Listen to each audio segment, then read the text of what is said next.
السلام عليكم ورحمة الله وبركاته. كل سنة وانتم طيبين وتكونوا في أحلى حاجة كده السنة الجاية إن شاء الله. معلش احنا مقصرين معاكم وما بنطلعش نعمل فيديوهات.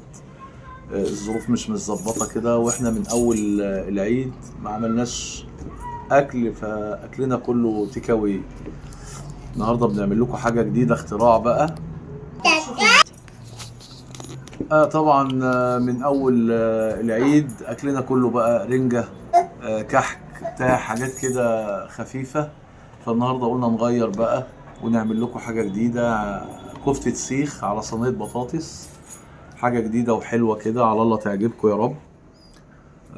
أول ما نبتدي نقول اللهم صل وسلم وبارك على سيدنا محمد، صلوا على النبي. ونبتدي معاكم بقى نفرجكم على الحاجات الجميلة اللي احنا هنعملها، ويا رب يعجبكم. متنسوش اللايك والاشتراك وتفعيل الجرس، ويا رب الحاجة اللي بنعملها تعجبكم. وكل سنة وانتم طيبين، وأحلى حاجة في الدنيا، وانتوا وحشتوني. يلا نبتدي بقى. ماشي يلا.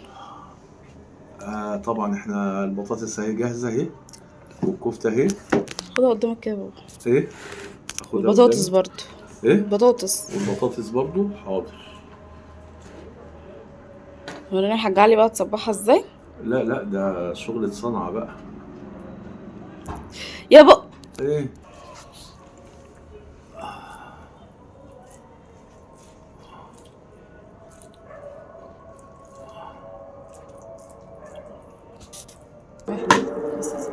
يلا يا شباب بقى كده، تسمعونا بقى صلاة النبي كده ان شاء الله. دلوقتي ام زينة هي ربنا يخليها لي بتصبع الحاجة اهو زي ما انتوا شايفين كده. مهما كان برضو يا جماعه الراجل بيبقى ليه كده نقطه وخلاص بقى. انا اركن انت على جنب بقى. انقطه. صلوا على النبي يا حبايبي، متنسوش الاشتراك في القناه ودعمونا عشان احنا بنذيع يا وزيع. احنا تعبانين ملة، تعبانين ملة يا شباب. متنسوش اللايك والاشتراك، وخلي اصحابك وحبايبك يتفرجوا على الفيديو ويعملوا هما كمان لايك واشتراك. انتوا بقى بتعملوا الصباع على قد ما انتوا عايزين بقى، الحجم اللي انتوا عايزينه.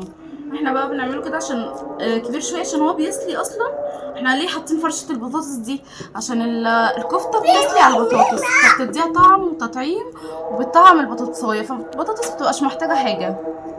هي فرشه البطاطس دي مش اختراع يعني، بس احنا بنحطها علشان تشرب كل اللي في الكفته اللي هينزل من الكفته، تبقى حلوه وطعمها حلو، تطعم من الكفته، تبقى اصلا طعمها احلى من الكفته نفسه، لانها بتبقى منزل عليها كل الطعم بتاعها. وطبعا عايزين تعملوا الكفته كده براحتكم، عايزين تعملوها كور براحتكم، بس احنا بنحبها كده وبنعمل بيها سندوتشات. اللي بياخد السندوتش بنحط له فيه بطاطس. عايزين تعملوها في قلب سيخ وتشيلوها من السيخ على برضو على على البطاطس. البطاطس برضو بتبقى حلوه حلوة وجميله كده يعني. احنا بقى عشان ما عندناش سيخ فاحنا بنعملها على المعلقه، عشان الكفته لما بتتعجن كده. يعني هقول لكم، هشرح لكم دلوقتي. يعني هي كده بيبقى فيها ايه زي خرم كده، بتدخلي هوا لصباع الكفته، لكن لما بتتعمل كده تتكتم كده. نعم يا زيزو، ماشي كل ماما. لكن لما بتتكبس كده الكفتايه بتبقى مكتومه وتقيله قوي، لكن كده صباع الكفته مهوي وحلو يعني كده بقى. خفيف. احنا ايه، هنكمل الصينية وبعدين نبقى نتقابل بعد كده. كده الصينية كلها كملت اهي. هندخلها بقى الاول البطاطس تستوي على البوتاجاز، وبعدين ندخلها الفرن تاخد وش. يلا شوية ونرجع لكم تاني. دي المنظر اهي بتتسلق على النار. هنولع هنحطها كده في الفرن تاخد وش عشان تحمر تمسك نفسها. نولع عليها بقى من فوق. ولعنا عليها من فوق. دي بقى بعد ما طلعت من الفرنة، والف هنا وشفا. ولو عوزتوا ان انا اعمل لكم اي حاجه قولوا لي، وانا طباخ بريمو درجه اولى. يعجبكم ما تنسوش اللايك والاشتراك، فعلوا زر الجرس عشان كل حاجه جديده نعملها توصل لكم. وكل سنه وانتم طيبين. على الاكل على طول. كده بقى هنروح ناكل. كل سنة وانتم طيبين.